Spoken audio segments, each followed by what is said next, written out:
Bienvenidos a un nuevo capítulo de Cambia tu rutina. En el día de hoy me acompaña Pilar Ariza. Estoy muy contenta, muy emocionada de poder entrevistar a Pilar. Pilar es una terapeuta de mindfulness. Ella tiene su propia escuela ubicada en Sevilla. Mindfulnesssevilla.es es la página web donde la pueden ubicar. Cuando yo conocí a Pilar, la conocí en una formación de yoga donde ella fue a compartir un poco de esta maravillosa disciplina del mindfulness con nosotras, con todas las alumnas que estábamos aquel día. Yo personalmente no me esperaba nada, no conocía mucho tampoco de la práctica, pero me impresionó la energía de Pilar, la maravillosa forma de transmitir con amor, con generosidad, lo que significa la práctica del mindfulness. Aquel día quedamos todas muy impresionadas, muy contentas y con el corazón muy abrigado por ella, y entonces por eso es que hoy estoy feliz de poder entrevistarla. Ella está aquí conmigo. Hola. Hola, ¿Qué tal, Claudia? Pilar? Muy bien. Mira, bueno, tenemos muchas cosas que queremos conversar, muchas cosas que quiero que me cuentes, pero principalmente me gustaría comenzar un poquito preguntándote a ti personalmente cómo llegó el mindfulness a tu vida. Cuéntame un poco cómo fue esta conexión con esta práctica, cuál fue ese punto de partida. Muchas gracias por invitarme. Estoy muy contenta de estar aquí contigo y con todas las personas que nos están escuchando. Y el mindfulness llegó a mi vida, yo diría que como nos llega a muchas personas de las que andamos en estos caminos, a través de mi propia experiencia y mi propia necesidad. Hace como algo más de 15 años pasé un momento de crisis vital en la que, bueno, básicamente tuve unos síntomas físicos que fueron que perdí la visión de un ojo, que perdí mucho peso y no tenía una causa orgánica. Entonces empecé a ir a un terapeuta y este terapeuta pues, me enseñó, entre muchos otros recursos, a meditar. Me dio los discos, empecé a meditar con unos audios y empecé como a encontrarme mucho más conectada, mucho más contenta, mucho más vital. Y bueno, eso combinado con algunas otras herramientas terapéuticas me ayudaron a recobrar la visión del ojo y a recobrar la visión sobre todas las cosas que estaban descolocadas en mi vida. O sea que podríamos decir que todos estos síntomas físicos fueron descartados, no se logró encontrar ningún tema, ninguna patología. Así fue. Era todo estrés emocional que yo no sabía que tenía tanto. Claro, así que, y ahí pues, claro, fue calando poco a poco, fue un proceso lento, fue calando, primero meditaba de otras maneras que no eran mindfulness y fue llegando como lento y un día vi un cartel en una calle de Sevilla, mindfulness, y fui a una charla y intuí que ahí detrás había algo como muy valioso y empecé a investigar sin poder imaginarme que me iba a dedicar a eso. Y disfruté mucho de ese camino. Fui como desenvolviendo un regalo que tenía como muchas capas y me aportó mucho. Entonces yo diría que para mí ha sido algo que me ha salvado la vida o al menos la salud. Así. Pilar, si buscamos la traducción literal de la palabra mindfulness, podría ser conciencia, atención plena o conciencia plena, ¿no? Entonces podemos hablar como un significado, como que consiste en estar atento de una manera intencional a lo que hacemos, sin juzgar, apegarse o rechazar en alguna forma la experiencia. ¿Es este un buen punto de partida para comenzar a entender lo que es el mindfulness? Yo diría que es un buen punto de partida. Para mí habría que añadir el componente de amabilidad, porque a veces se habla, en las críticas un poco más antiguas, de que el mindfulness era algo frío, que solo es como un canal atencional, pero tiene que ver también con una actitud. Es también una actitud, es como estar en lo que uno está amablemente.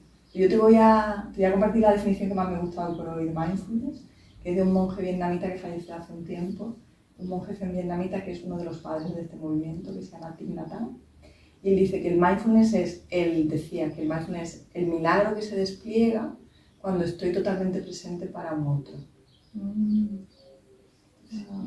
Qué bonito, ¿no? Muy bonito. Me resulta, es verdad que la técnica tiene que ver con lo atencional, pero es esto en realidad, lo que ocurre cuando estoy totalmente presente para otra persona, para vos en el caso, o para un árbol, o para una experiencia, para una puesta de sol.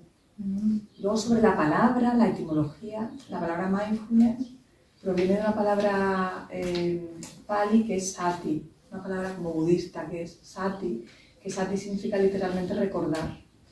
Entonces tiene que ver también con recordar. La palabra, la etimología de recordar es volver a pasar por el corazón.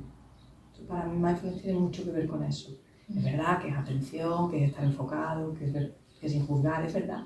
Pero tú puedes hacer una definición como más académica y a mí esta definición un poco más poética o un poco más global, a mí me llegan más hoy por hoy. En este sentido de la amabilidad o la generosidad que tú me hablas, estaríamos hablando mucho de conectar con otros, ¿no? O sea, no tiene mucho que ver con una cosa muy individualista, sino más bien al revés, ¿no? Exactamente.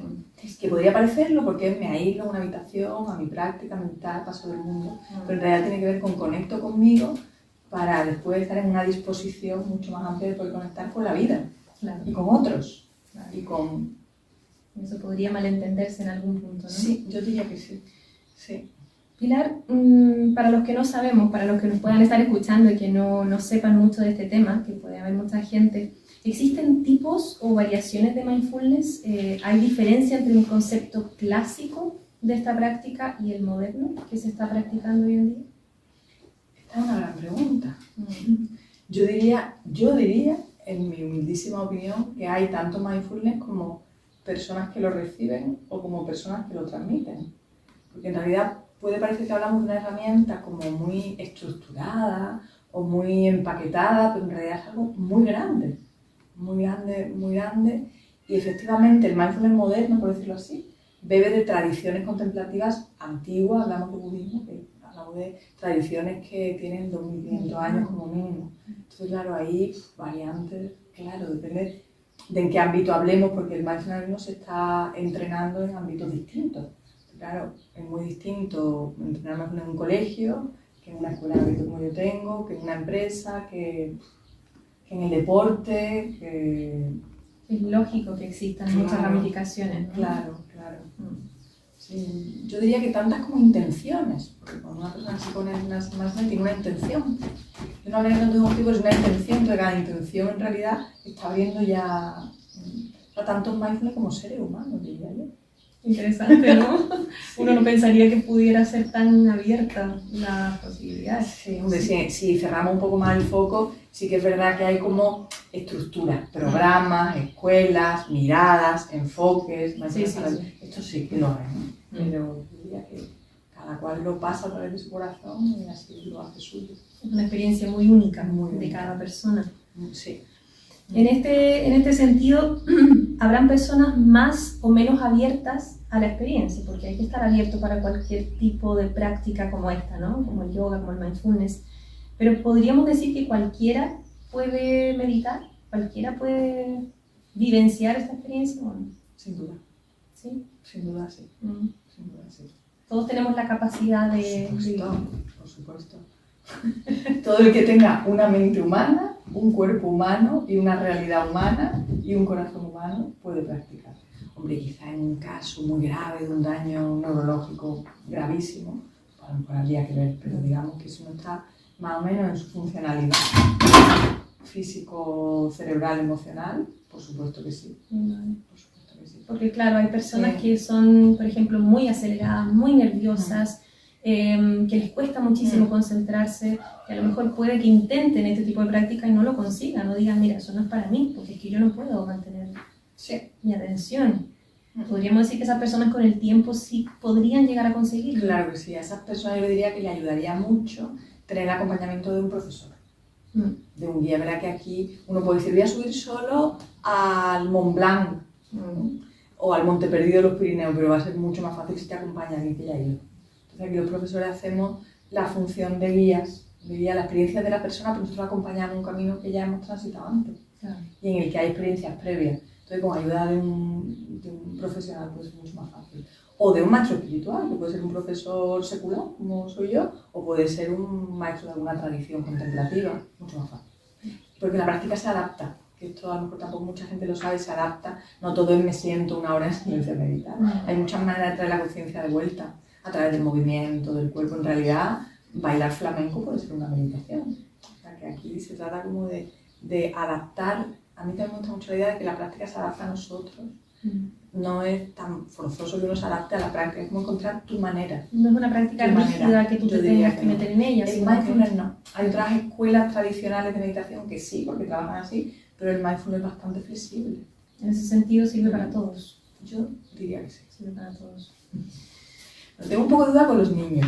Yo tengo controversia interna siempre porque los niños hay un momento en el que ya son puro mindfulness, ya están presentes en la experiencia.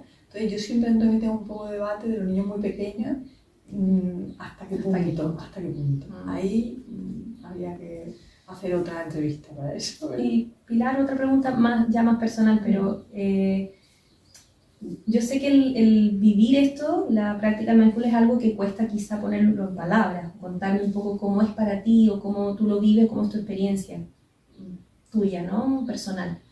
Pero podrías intentar elaborar algo que tú me pudieras contar cómo ha sido para ti desde que comenzaste y cómo ha ido influyendo en tu vida hasta hoy, Claro, cómo ha ido evolucionando eso. Por supuesto.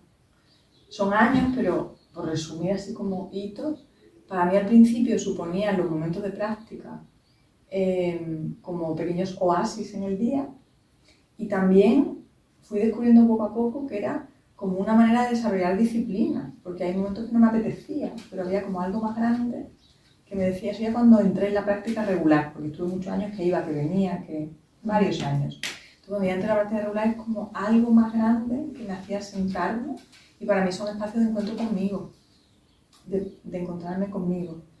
Para mí se podría resumir en que la vida cuando hay práctica está como en color, como en colores. En otros tiempos de mi vida he estado más gris, más grillo, y sentir como que me ayuda a ser la persona que yo quiero ser y que yo quiero ofrecer al mundo. Te ayuda a conectarte contigo, con tu esencia. Yo también he notado a lo largo de estos años me ha despertado mucho la intuición, la confianza en la vida, unas cuestiones que hace años no podía imaginarme que yo iba a confiar en la vida con tanta radicalidad.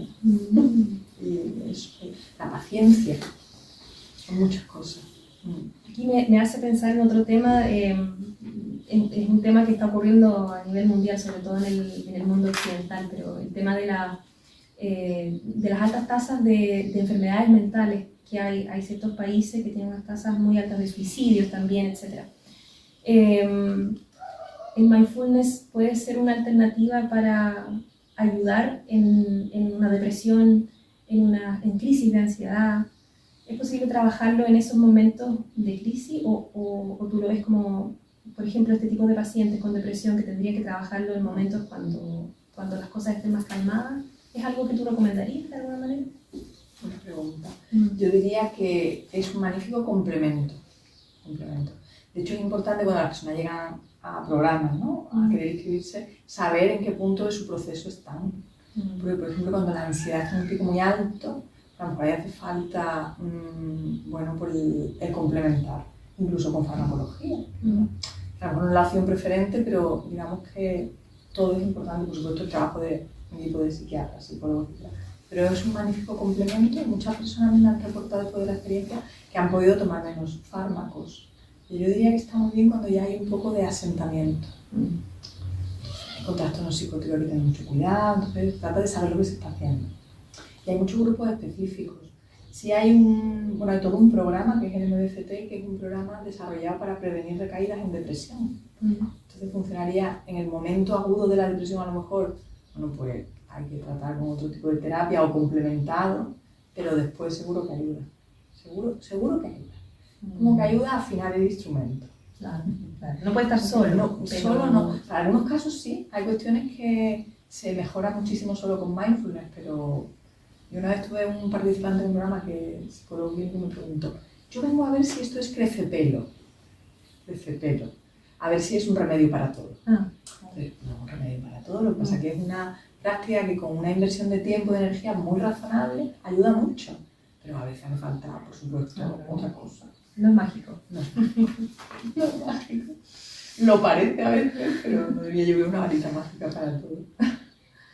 Bueno, en el camino, en la búsqueda de archivos y de investigación un poco de lo que podía encontrarme sobre el mindfulness, también me encontré con personas que no estaban tan de acuerdo o que cuestionaban ciertos elementos del mindfulness. En este camino me encontré con el filósofo británico Odysseus Stone. Él es un académico de fenomenología y filosofía de la mente. Él es inglés. Y bueno, dentro de sus planteamientos habla de tres postulados a los cuales él cuestiona, ¿no? Postulados del mindfulness.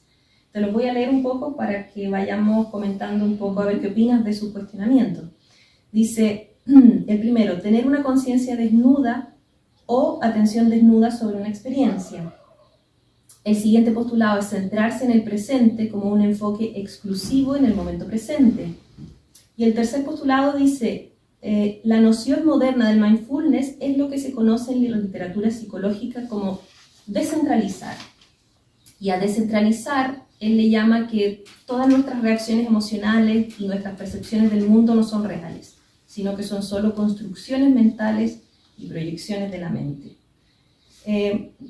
Él habla de esto porque dice que no cree que sea uno capaz de estar situado en el presente. Vamos a hablar primero de eso. ¿Qué pasa con el presente? Lo primero es que a mí me encanta que haya personas opositoras o detractoras. Leo mucho sobre personas que están de acuerdo porque son una fuente de inspiración. Y siempre se ha crecido en la humanidad a base de verano. Eso me encanta. Así que me alegra mucho que debatamos sobre ello porque así se crece y se aprende y se enriquece.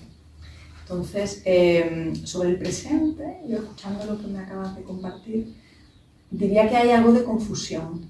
Claro, el mindfulness sería muy simplista, pero se puede confundir, pensar que nos invita a vivir siempre en el presente, o sea, solamente conexión con los sentidos, con lo que ocurre.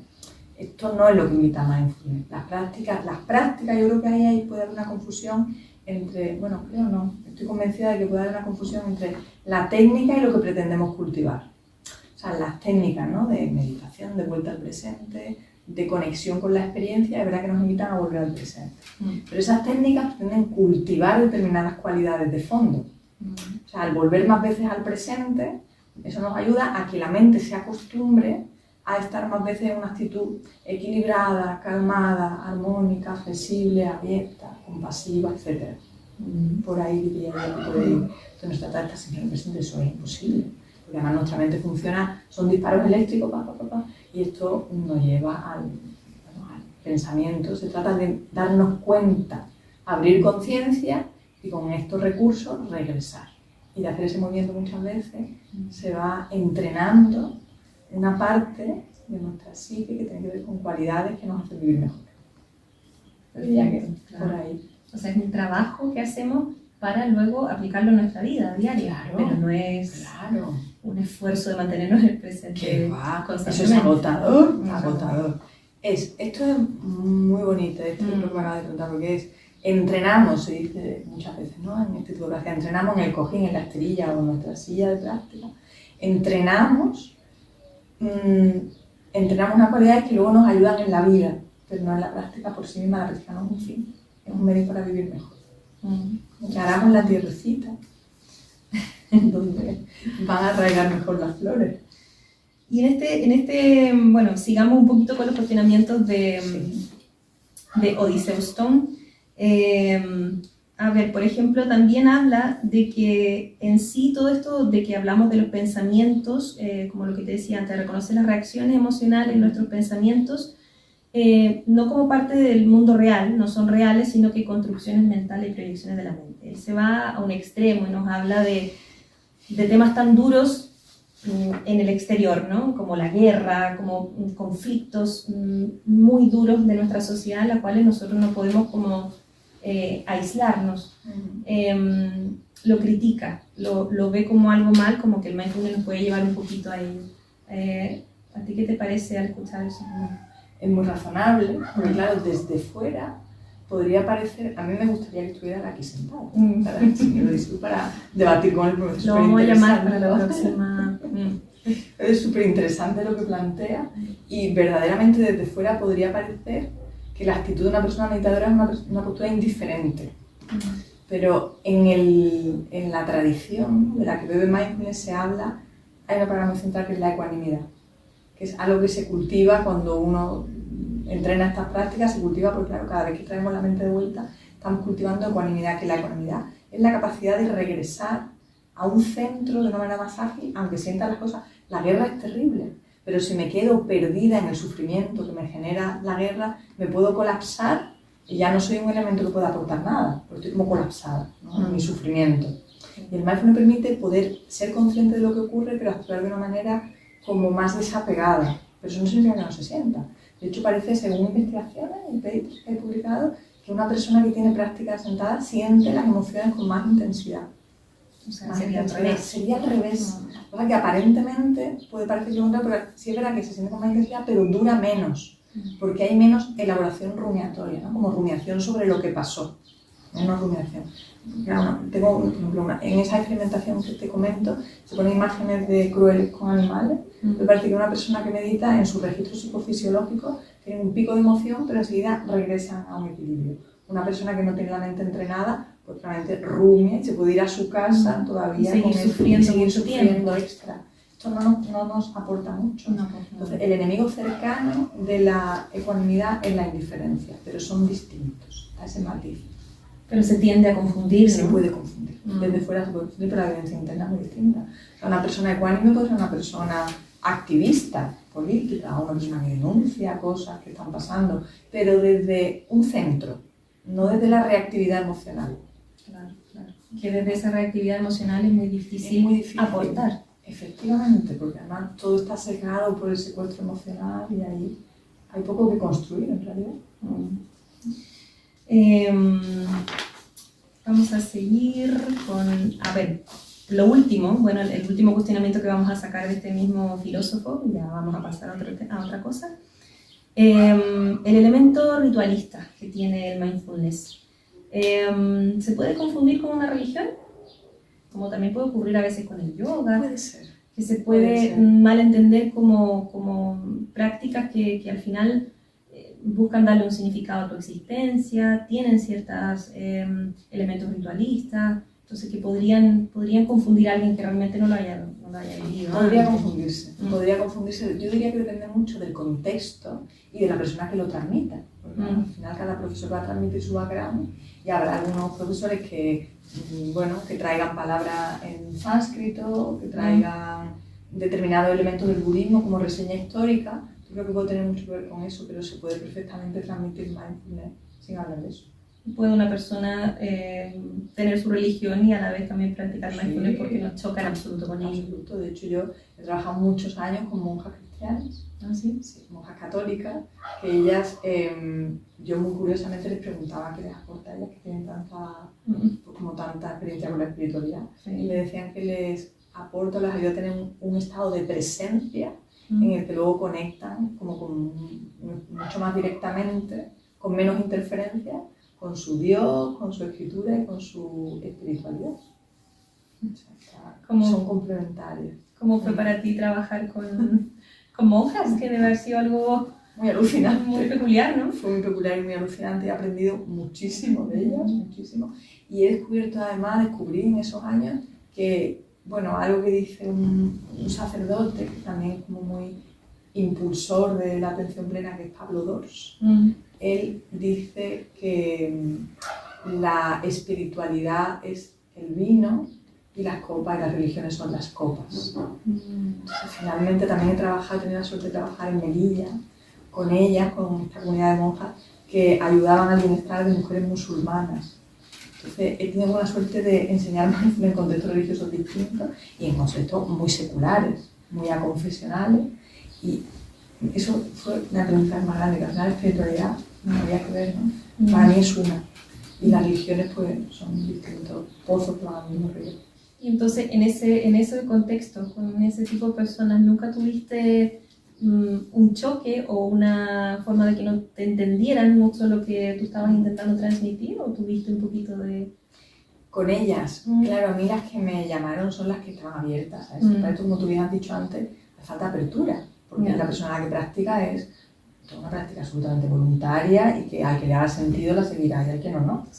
Así que y muchas personas tienen otra manera de practicar mindfulness, a lo mejor el deporte, a lo mejor el baile, a lo mejor pero al final hablamos de un estado, una presencia y de un estado atencional. Entonces con ella nunca tuve ningún problema. Sí con alguna persona no religiosa, pero parte de la estructura, yo trabajo en un colegio, les enseñé, y con algunos de los profesores sí encontré Resistencia. sí, un poco de resistencia y como choque con la creencia porque había radicalización. Yo diría que cuando yo pienso que la radicalización es miedo, entonces hay miedo a lo desconocido. Pero bueno, podemos conversar y hablar de dónde están los puntos de encuentro. Pero yo diría cuando hay un poquito de fanatismo ahí es más complicado. Claro. Pero llevo muchísimos años mirando esto y me ha pasado muy contadas ocasiones. Y luego todo se solucionó, hablando. Yo diría que es miedo. Bueno, como a perder la propia fe o una cosa así. Interesante, que la persona se ponga a la defensiva muy interesante. Cuando aparece algo desconocido. Sí. Es solo eso.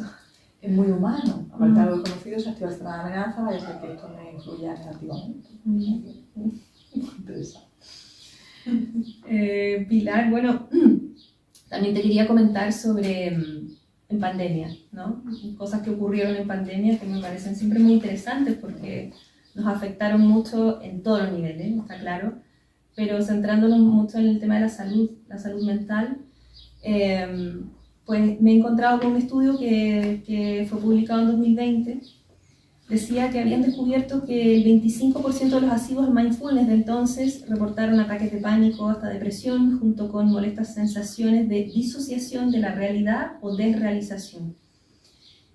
A tal punto llegó que uno de los investigadores fundó una organización sin ánimo de lucro para ayudar a estos meditadores en apuros. Entonces, ¿qué es lo que ocurrió? Que 20.000 personas quisieron contactar con ellos en 2020 debido a que muchos de ellos experimentaron sensaciones de embotamiento e insensibilidad. Decían, no puedo sentir nada, no siento ningún amor por mi familia. ¿Qué puedo hacer? Entonces se habla de que, al parecer, cuando llevas un poquito en exceso la práctica del mindfulness, pueden llegar a ocurrir cosas así. Son ciertos casos. Es un porcentaje, habla aquí del 8%. Pero, ¿cómo te llega a ti esta información? A mí me llega como que me encantaría poder preguntarle a esas personas cómo practicaban, de qué manera. Habría que ver si esto realmente se debía a la práctica del mindfulness, no sabemos cómo, o a lo que estaba pasando. Es verdad que en la pandemia ocurrieron muchos fenómenos inesperados y sorprendentes, ¿no? Entonces, no me atrevería a contestar muy rigurosamente porque no conozco los casos concretos. Entonces, claro, la práctica en exceso no debería llevar a ningún elemento negativo. No tendría por qué. Habría que ver, porque claro, si uno de todo se puede hacer una obsesión, pero de todo es del deporte, de la comida, del amor, de cualquier cosa. Pero claro, en realidad, si la meditación también se toma como un objeto de obsesión, pues a lo mejor es que se está produciendo algo. Claro, eso ya es otro tema. Esto podría ocurrir, como puede ocurrir con el yoga o con cualquier otra disciplina, o con la pintura. O sea, que esto es, a lo mejor había algo de esto. Y habría que ver si eso es verdad que en casos en los que la salud mental está frágil, que hablaba un poco de eso, pues hay que cuidar cómo se conduce la práctica meditativa. Una persona que está como vulnerable a un ataque de pánico, que a lo mejor sentarse en silencio, en solitario, a introspeccionar, a lo mejor no es una gran idea. La pandemia se vio que era muy útil. Los profesores, los meditadores, estábamos muy convencidos de que una práctica más larga al día era como más beneficiosa que más prácticas cortas. Sin embargo, en la pandemia se vio que era muy útil hacer, por ejemplo, varias prácticas cortas a lo largo del día. Prácticas de algo de 10-15 minutos, 10-15 minutos, porque esto ayuda mucho a descomprimir el sistema nervioso. Entonces, la pandemia nos ha enseñado mucho. También a los que nos dedicamos a esto porque nos ha puesto un escenario casi impensable. Claro. También pueden ser casos de personas, no sé, te pregunto tu opinión, pero pueden ser casos de personas que a lo mejor no hayan recibido mucha guía, no hayan estado muy acompañados, porque claro, puede ser costaba estar acompañados. Puede ser, si no, habría que ver qué tipo de práctica, de qué manera, de qué duración, cómo se lo han, a lo mejor hay que tener cuidado también con la autoexigencia. Claro, es que sin conducir es mucho más difícil. Es como si uno se pone a hacer yoga por su cuenta o se pone a hacer... Te lesionas. Se te pone a hacer, no lo sé, crossfit por tu cuenta, porque me imagino que te puedes lesionar. Hay una alta probabilidad. Puede ser una lesión de falta de acompañamiento, por ejemplo. Claro que sí. Que es verdad que muchas personas se ponen a meditar por su cuenta, pero les falta guía o no saben qué están haciendo.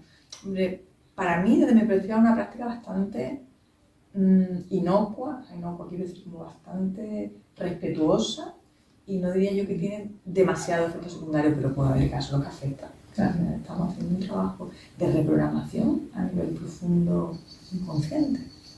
Igual tiene un efecto, claro. De reprogramación. Sí, yo diría que sí. Es bastante intenso, ¿eh?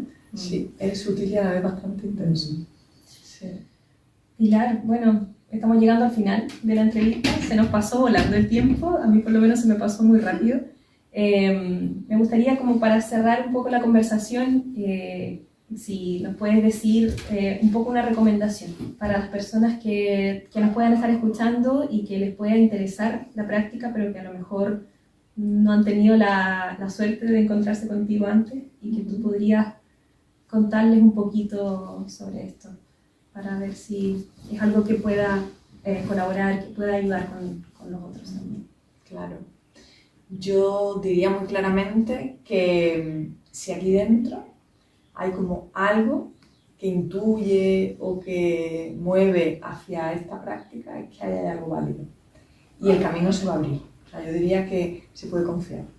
Si hay algo como en el corazón o dentro, en algo, no voy a decir el alma, pero como algo ahí dentro que te está diciendo, por aquí hay algo válido para mí, ve, porque seguramente lo haya. Y una cosa muy bonita y muy importante, diría yo, es que no hay una manera mala ni buena de practicar. O sea, la práctica siempre hace. Como que toda la harina ya hace pan. Entonces, claro, vivimos occidentalizados con esta dualidad entre lo hago bien o lo hago mal, pero en realidad a veces son un minuto en el que me siento conmigo, respiro, dejo el móvil, suelto todo, eso ya es una práctica de mindfulness. Entonces estoy solo conmigo. Eso ya hace. Eso siempre te va a aportar. Yo diría que se puede confiar mucho en nuestra intuición sin miedo. O con miedo, pero yendo. Sí, el camino se abre.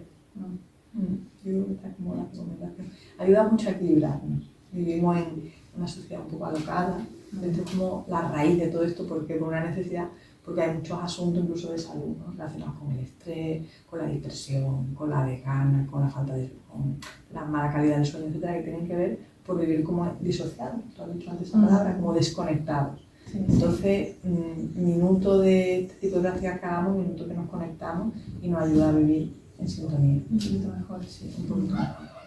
Y probablemente va a haber un progreso en el tiempo, que eso es otra cosa, que muchas personas a lo mejor no notan un efecto tan inmediato, y pues pueden dejar la práctica, ¿no? Entonces, que también me imagino que es algo que va progresando, pero con el tiempo. Por supuesto.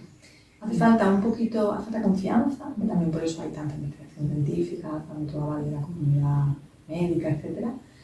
Hace falta confianza o fe, hace falta un poquito de paciencia. Tampoco tanta, porque en realidad uno se sienta 10 minutos, 15 minutos al día en una semana y ya lo va a notar. Pero un poquito de paciencia sí. Y es verdad que con el tiempo uno va evolucionando en la práctica, como en todo. O sea que tú dirías que en días la persona podría llegar a notar ciertos cambios, ¿no? Una persona que se siente, no tenía que decir la persona, ¿no? Pero una persona que se siente 15 minutos todos los días durante una semana o 10 días, nota algo. Claro, o sea, en realidad se nota muy pronto. Qué bien. Si las personas que se apuntan a un programa de 8 semanas, la primera semana ya notan cosas. Hacen una práctica de media hora y ya notan cosas. Por eso es muy interesante para quienes nos escuchen y para quienes no lo hayan practicado nunca, que se animen a hacerlo, ¿no? Absolutamente. Bueno, Pilar, muchas gracias por recibirnos en tu casa, por estar muy bien acompañada acá y por darnos esta entrevista tan valiosa y tan buena. Te lo agradezco de corazón. Mucho gusto, muchas gracias por vuestra labor. Bueno, muchas gracias. Nos veremos en otro capítulo de Cambia tu rutina y bueno, gracias a los que nos están viendo.